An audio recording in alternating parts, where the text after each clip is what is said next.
Ryan Salame, who pleaded guilty to 2 charges last week, was known as a budding Republican mega-donor.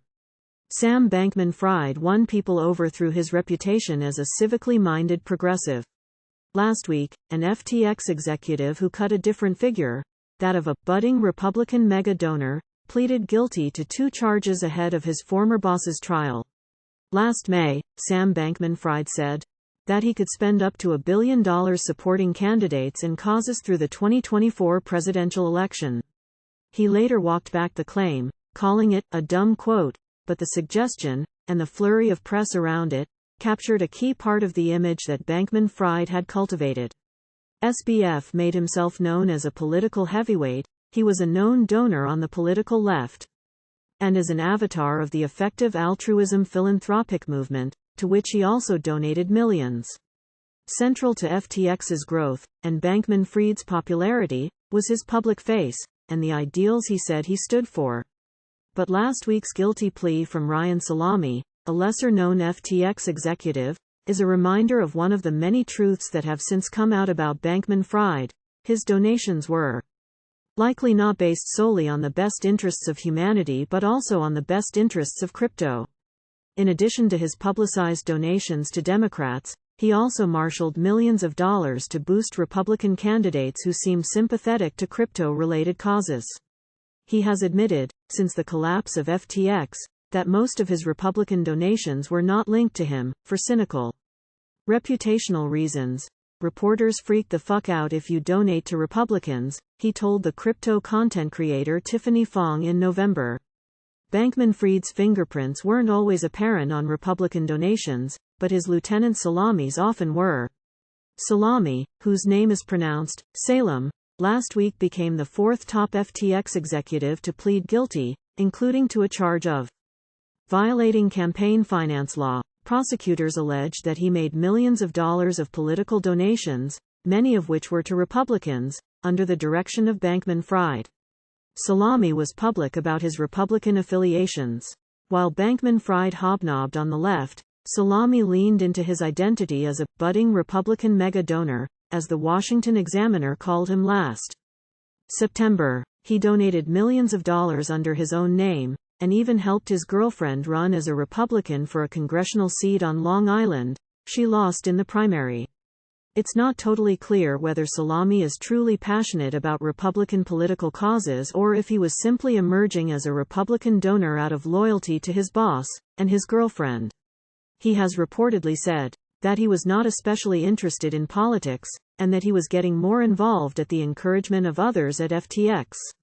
In a charging document, prosecutors surfaced messages that Salame wrote, saying that the purpose of donations was to weed out anti-crypto Dems for pro-crypto Dems and anti-crypto repubs for pro-crypto repubs. In other words, it seems that he and his involved colleagues hope to use donations to elevate politicians sympathetic to the crypto business, regardless of party.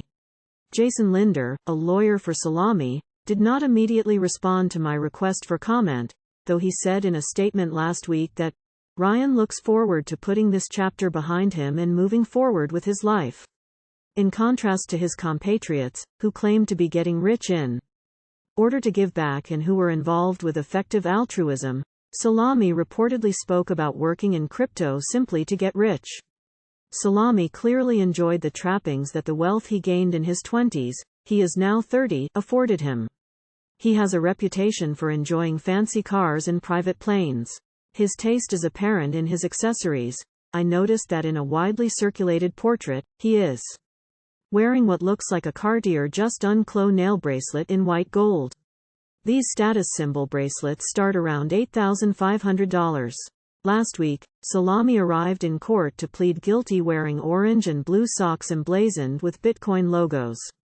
Those may not have been pricey, but they certainly showed confidence.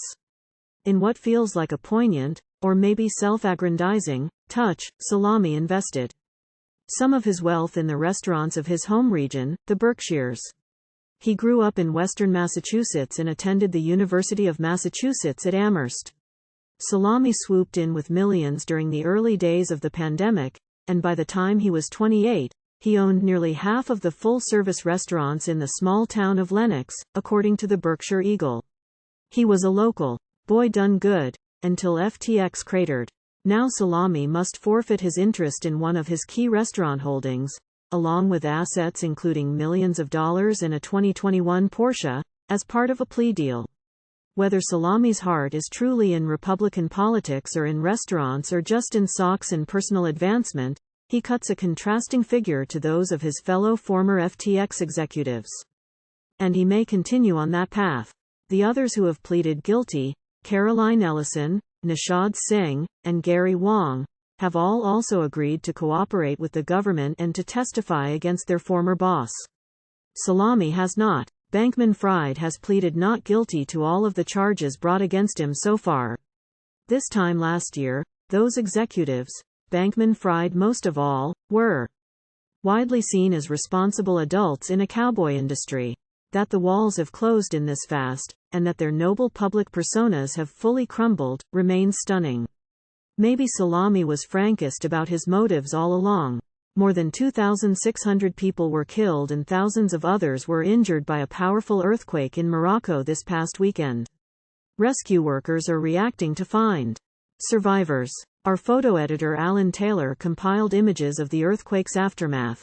To enter here is to enter magnitude, to feel an ecstatic somethingness, a nothingness of your own name. I'll leave you with a completely unrelated recommendation. I read the most fascinating article in Tea magazine yesterday about vanilla. Legea Michon explores how the flavor, produced by beans that are actually incredibly rich and pungent, became synonymous with blandness. This story of vanilla spans continents, biosynthesis, and taste buds, and it's beautifully written. Describing a stalk of the plant, Michon writes, "It lies on my desk, skinny as a twig, with a little curling hook at one end, like a fossilized crochet needle, rough yet pliant to the touch.